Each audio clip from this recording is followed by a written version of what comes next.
Hey guys, welcome to the planer cart build. This one won't be nearly as long as the last one. It's a little smaller, a little less involved. I'm going to go ahead and walk through the design with you. I've got it here on the laptop. And then we'll get after it. We'll start cutting up some plywood and at least getting that carcass glued together.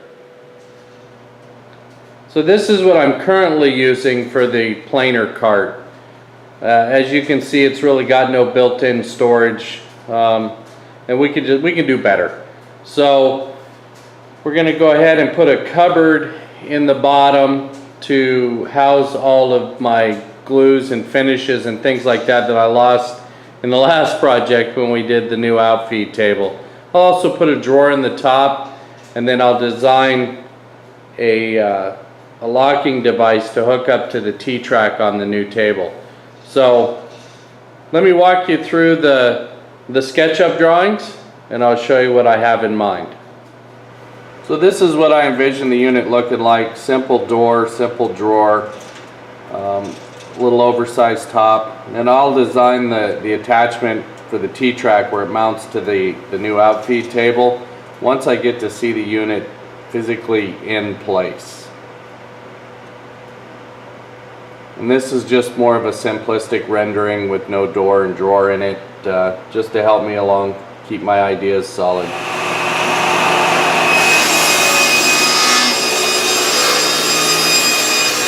So I got my sides cut to length. I've got the dado stack in the saw. I have my sacrificial fence in. I've made a couple of test cuts to make sure this is what we need for this plywood. I'm just going to go ahead and cut the rabbets in the top and the bottom to accept the top and the bottom of the cabinet. And then when we're done, we'll readjust and set up for the center shelf to divide the drawer in the cabinet.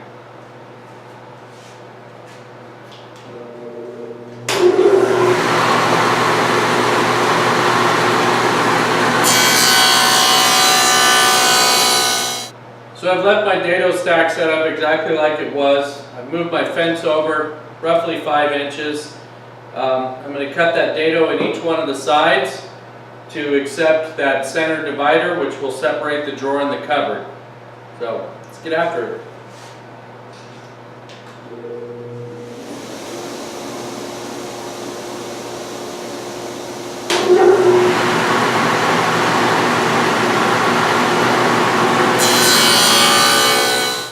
So I've reset my dado stack to 1/4 of an inch, adjusted the fence, and I'm just going to cut the groove in the backs of the sides as well as the top and the bottom to accept the 1/4 inch back panel.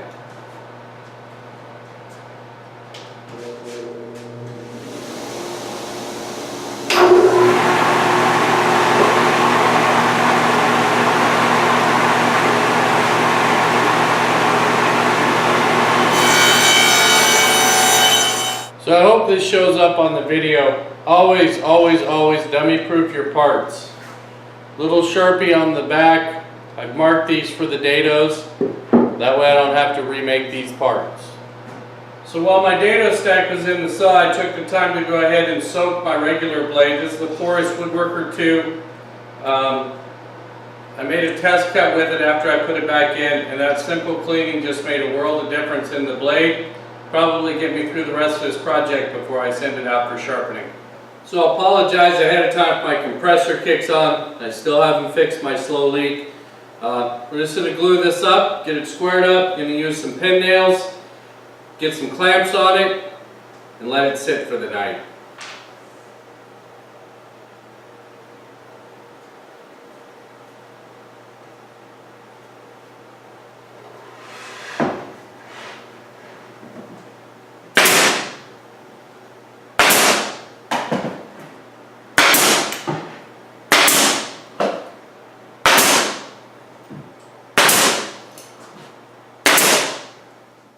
So probably a little overboard on the clamps, but that's okay. I've got them. Might as well use them. Just going to let this cure up overnight, and we'll get back at it in the morning.